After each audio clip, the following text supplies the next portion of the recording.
Welcome back to What's Now. Many individuals will find themselves as caregivers. In fact, most people will within their lifetime. What can we do to support caregivers right now? Well, CaringBridge has a great program for that. Let's take a look and get more information right now. Whether it's caring for a partner with health needs or an aging parent, 53 million Americans, about 1 in 5, provide unpaid care to a loved one. Family caregiving, while a true labor of love, can be an endless job, made even more stressful during this pandemic. With this being National Family Caregivers Month, Newcomer CEO of the nonprofit social network CaringBridge, joins us to offer advice for those going through a health journey and ways we can all support and honor those who care and do so much. Thanks so much, Tia. How are you doing today? I'm doing fantastic. Thank you for having me.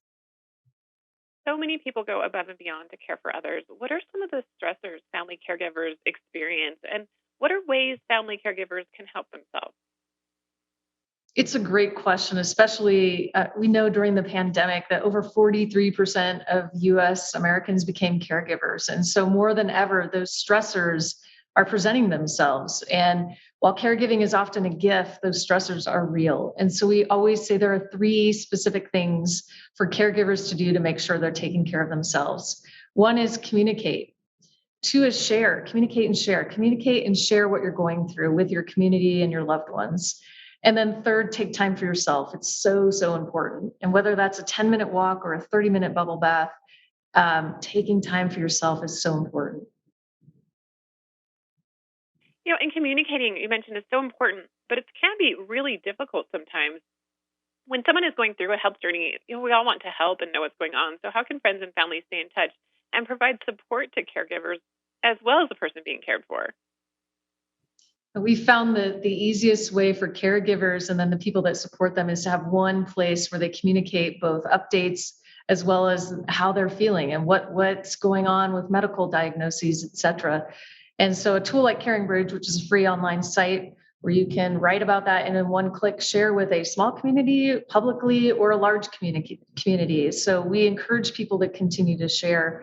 And that's the way people can support also those people going through a health journey, is they can read, leave comments, and know how to help.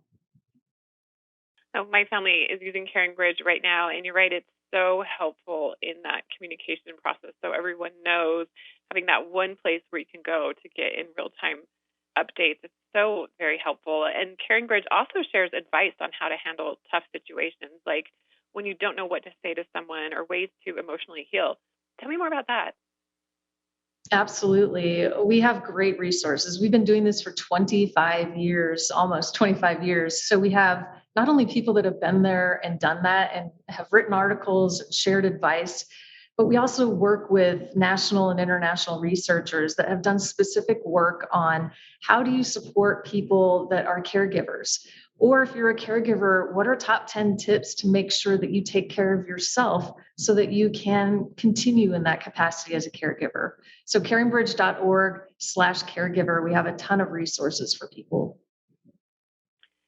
And what are ways that we can all support caregivers right here in our community and beyond? This is my favorite question because I think oftentimes we immediately think of how can I help? And that's what comes out of our mouths usually.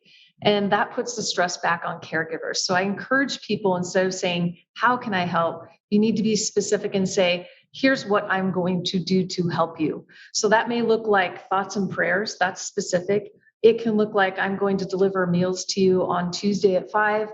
Or another great example, and you can do this anywhere in the nation, we have a partnership with Shipt, which is an online grocery delivery, and you can say, I'm going to have groceries delivered to you on Saturday morning. So be specific with what you can do to help, and that really reduces stress.